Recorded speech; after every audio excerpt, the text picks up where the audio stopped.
Welcome to our in-depth explanation of government bonds. If you've ever wondered how governments finance their activities or what a secure investment option looks like, you're in the right place. Let's start with a foundational understanding of what government bonds are and how they operate in the financial world. Simply put, a government bond is a debt security. When you purchase one, you are loaning money to the government, and in return, they promise to pay you back the principal amount plus interest over a specified period. Why do governments issue bonds? They primarily do it to fund public spending, from building new roads and schools to financing essential social programs, or even just covering temporary budget shortfalls. It's a crucial tool for financial management.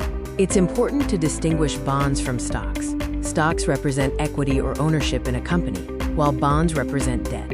Generally, bonds are considered lower risk, offering fixed, predictable returns compared to the higher potential volatility of stocks. Now, let's break down the core components of a bond, so you know exactly what you are investing in.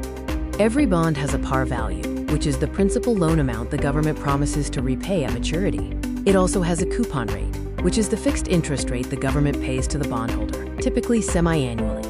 The maturity date is crucial. This is the predetermined date when the government must repay the bond's par value, or principal, back to the investor. It marks the end of the bond's life. Government bonds come in a few different forms, varying primarily based on their time until maturity. Treasury bills, or T-bills, are short-term bonds, maturing in 1 year or less. They are sold at a discount to their face value, meaning the interest is earned through the difference between the purchase price and the full value received at maturity.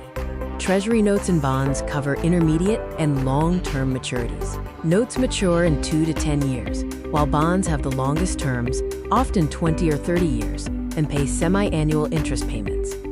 Beyond standard T-bills, notes, and bonds, some governments issue specialized debt like Treasury inflation-protected securities, or TIPS, which protect investors from inflation by adjusting the principal value based on the consumer price index.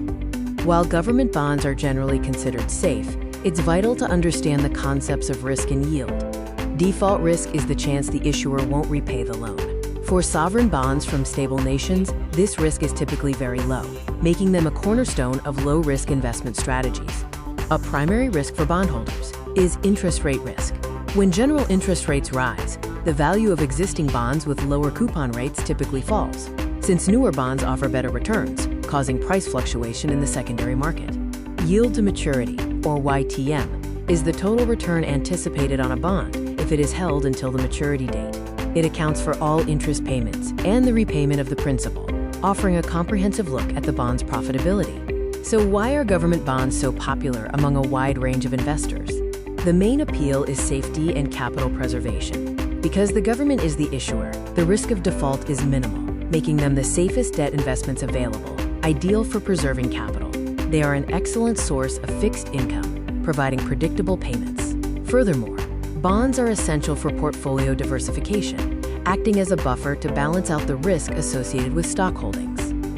Let's quickly summarize the key takeaways regarding government bonds. We've learned that government bonds are fundamental debt securities used by governments to finance their operations, offering investors highly secure, fixed income returns. If you are looking to preserve capital and gain a low-risk, steady income, government bonds could be a smart and secure addition to your investment portfolio. Thank you for watching.